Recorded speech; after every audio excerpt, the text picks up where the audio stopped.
Hello plant lovers, welcome to my channel IB garden. Friends, अब monsoon का season चल रहा है और जब भी बारिश होती है तो प्लांट्स और तेज़ी से ग्रो करते हैं। अगर आपने आपके गार्डन में इस बात का ऑब्जर्व किया तो देखना। इसके बीच आज मैं ऐसे प्लांट के बारे में बात करूंगी जो जैसे ही बारिश आती है तो तेज फ्लावरिंग करना स्टार्ट हो जाता है वो प्लांट। तो अगर हमें और बहुत सारे फ्लावरिंग फूल को लेना है तो उस पौधे की हम देखभाल कैसे करना चाहिए, आज इस वीडियो में मैं कवर अप करूंगी। तो बने रहे मेरे साथ मेरे चैनल में IB गार्डन।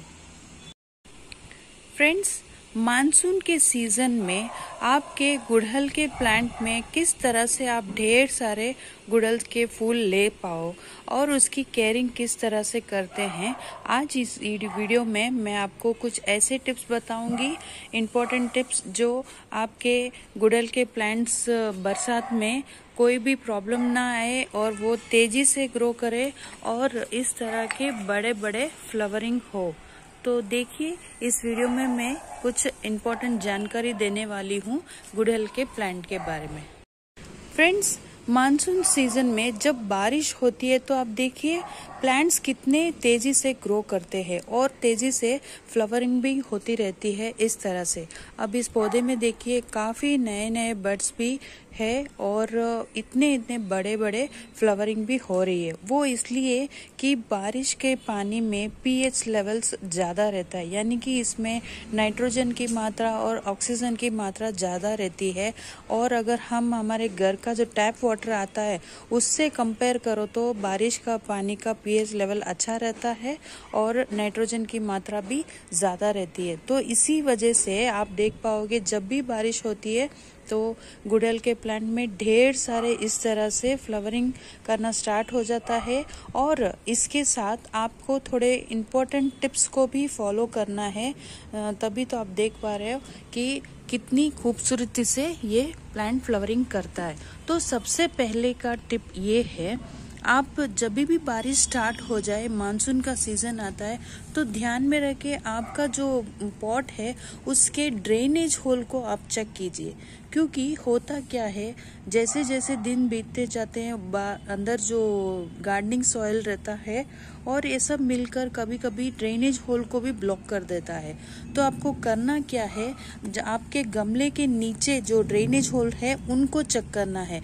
उससे देखना है क्या पानी फटाक से आ रहा है और निकल जा रहा है, तो आपके प्लांट को कुछ होने वाला नहीं है। क्योंकि ये प्लांट्स की जड़ें जितनी पानी चाहिए आवश्यकता उतना ऑब्जर्व कर लेता है, बाकी सारा ड्रेनेज होल से पानी निकल जाता है। तो सबसे पहला टिप यही है कि आपको ड्रेनेज प्रॉपर है या नहीं वो चेक करना चाहिए। अब अगली बात का ध्यान रखें, जब बारिश आ जाए लगातार 2 या 3 दिन तो कभी कभी आती है, लेकिन ऐसा तो है ही नहीं कि हफ्ते भर बारिश आती है। और जब बारिश रुक जाए तो आपको करना क्या है, इस तरह का कोई नोकीली चीज या खुरपी या कुछ भी लेकर आपको इस मिट्टी को ऊपर की तरफ से थोड़ी थोड़ी गुड़ाई करनी है। वो इसके लिए क्यों यहाँ पर कोई भी एयर जाने आने के लिए कोई ब्लॉकेज ना हो और अगर बारिश का पानी भी आ जाए तो जल्दी से निकल जाए, यानी कि नीचे की तरफ चला जाए, ना कि यहाँ पर रहे। और आपका गमला जो भी है, आप जितना भी बड़ा पॉट डालते हो, ध्यान में रहे थोड़ा बहुत इस तरह से, मतलब पूरा भरा ना हो और पूरा इतना बहुत नीचे भी खाली ना हो। ऐसा रखिए कि बारिश का पानी आए और बाहर से भी अगर निकलना हो तो निकल जाए और ड्रेनेज होल से भी निकल जाए। और अगली बात ये है, अगर आपका गमला इस तरह से इस तरह का फ्लोर पे पड़ा हुआ है तो आपको ध्यान में रहे, अगर रोज बारिश आ रही है तो इस तरह की कोई भी एक पत्थर है कुछ भी इस गमले के नीचे रखना चाहिए। वो यूं कह रही हूँ कि जब भी अगर बारिश आए थोड़ा बहुत आपका पॉट इस तरह से स्लैंट हो तो जितना भी बारिश का पानी है इस गमले से ड्रेनेज होल से निकल जाए।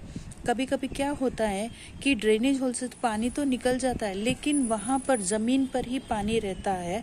फिर होल्स की वजह से और वहाँ पर पानी रहने की वजह से तो वो रूट्स फिर वो मिट्टी फिर वो नीचे का पानी कलेक्ट कर लेता है और आपकी मिट्टी बहुत ही चिपचिपी और बहुत पानी भरा हुआ रहता है। हालांकि इसकी वजह से रूट रॉट होने के भी चांसेस रहता है।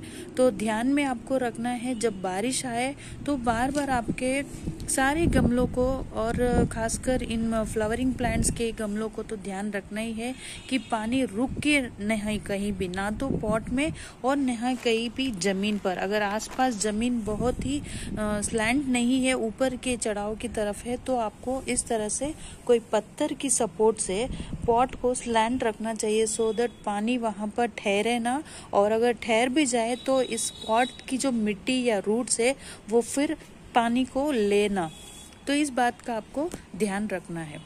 मेरा अगला टिप ये है कि मैंने जैसे आपको कहा था कि इस तरह के बार बार आपको आपके गमले में गुड़ाई करते रहना है हर बार, तो वो उसके लिए कहती हूँ कि ऑक्सीजन जो इस तरह आप करते हैं तो थोड़ा रूट्स पर भी ऑक्सीजन इजीली चला जाता है। ये एक तो फायदा रहता है। और दूसरी बार जैसे ही आप इस तरह से आप गुड़ाई करते हो, तो जितनी बार भी आप गुड़ाई करते हो हफ्ते में एक बार ध्यान में रहे कि इस तरह सा कोई भी फर्टिलाइजर थोड़ा थोड़ा, जैसे कि मैंने अब नीम खली ऐड कर दी है या फिर वर्मी कंपोस्ट थोड़ा सा ऐड कर दिया है, एप्सम सॉल्ट कुछ ऐड कर लिया। ये मैं क्यों कहती हूँ इसके लिए कि अगर बारिश रोज आए और बारिश का पानी आते ही जो जितना भी मिट्टी में फर्टिलाइजर रहता है वो ड्रेनेज होल से धीरे धीरे निकलता जाता है। और इस वक्त तो गुड़हल के प्लांट में फ्लावरिंग का सीजन होता है, और अगर इस तरह रोज भी फर्टिलाइजर ड्रेनेज होल से निकल जाएगा तो प्लांट को फर्टिलाइजर ना रहने की वजह से भी अच्छा फ्लावरिंग नहीं करता है। तो आपको करना क्या है, जितनी बार भी आप गुड़ाई करते हो हफ्ते में एक बार तो थोड़ा बहुत नीम की खली है या फिर वर्मी कंपोस्ट है, ऐसे कुछ थोड़े थोड़े फर्टिलाइजर 5 ग्राम्स के इतने से ऐड कर लीजिए कि वरना तो बारिश के पानी में नाइट्रोजन की मात्रा तो पूरी रहती है, लेकिन फर्टिलाइजर की कमी हो जाती है। उसकी वजह से ये चीज का आपको ध्यान रखना है। अगली बात ये है, अब जैसे बारिश आती है तो सहज है कि हमारे गमले में और तरह तरह के इस तरह के अलग अलग पौधे यानी कि वीड्स जो हमें कहते हैं, इनको आपको निकाल देना चाहिए। क्योंकि हमारा जो मेन प्लांट है जो पॉट में हमने लगाया, जैसे गुड़हल का मैंने प्लांट लगाया, वो तो ग्रोथ करेगा ही, लेकिन और भी जितनी एक्स्ट्रा एनर्जी रहती है तो ये सारे अलग वीड्स ले लेती है। तो आपको इस चीज का भी ध्यान रखना है। बारिश के सीजन में अलग अलग से पौधे बहुत जल्दी से तेजी से पनकते लगते हैं इन सॉइल में, तो इस चीज का भी आपको ध्यान रखना है। जैसे ही आप अगर कोई भी वेस्ट अनवांटेड प्लांट्स को आप देखते हो, वीड्स वगैरह देखते हो, तो उनको भी निकाल दीजिए, सो दैट मेन प्लांट जो रहेगा वो बहुत अच्छी तरह से ग्रो करता रहेगा। अब मैंने आपको कहा था कि वीकली वंस थोड़ा थोड़ा फर्टिलाइजर डालने की जरूरत रहती है। इस सॉइल में तो आपने एप्सम सॉल्ट और पेस्टिसाइड्स वगैरह डाल दिया है, तो मिट्टी में तो कोई भी टाइप का पेस्ट या फिर कोई भी स्नेल्स पड़ने के चांसेस थोड़े कम हो जाते हैं। लेकिन अगर आप इन बर्ड्स को देखेंगे, इन पत्तों के पीछे देखेंगे, तो आप गुड़हल में तो ज्यादातर पाया जाता है मिलीबग्स का अटैक्स बहुत जल्दी हो जाता है, मिलीबग्स। तो आपको करना क्या है, इस चीज का भी ध्यान रखना है। हफ्ते में या फिर 15 दिन में एक बार थोड़ा सा नीम ऑयल ले लीजिए, 5 ml नीम ऑयल 1 लीटर के पानी में, और उसके अंदर कोई भी सोप वाटर को ऐड करके आप इन पत्तियों के पीछे इस तरह से आप छिड़काव करते रहना। तो होता क्या है, अगर आपके मिट्टी के अंदर कोई भी पेस्ट नहीं है तो वो तो दिख जाएगा, लेकिन अगर इन पत्तों के पीछे मिली बग्स का कोई अटैक वगैरह हो जाए तो वो भी साफ हो जाए, तो इन फ्लावर को बड़े बड़े ग्रो करने से कोई भी नहीं रोकता।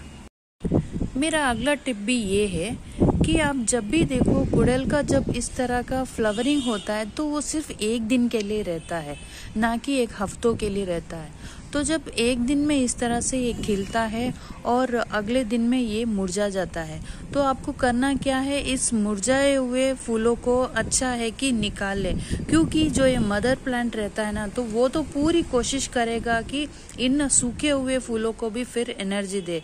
हालांकि ये तो फिर खिलने वाले तो है नहीं फूल, तो अच्छा है कि जो जो इस तरह से मुरझाए हुए फूल आपको आपके गार्डन में इस गमले में नजर आते हैं, इन सबको आप बेस्ट है निकाल लीजिए। इस फ्लावर्स को आप चाहे तो इन्हें सुखा के कोकोनट ऑयल में इसका पाउडर करके बालों पर भी डाल सकते हो, वरना अगर आप घर में ही वर्मी कंपोस्ट तैयार करते हो तो इस तरह से वर्मी कंपोस्ट के बिन में डाल दीजिए, या फिर इसी गमले में नीचे की तरफ भी डाल सकते हो। लेकिन ध्यान में रहें, आपके प्लांट में ना रहे सूखे सूखे फूल।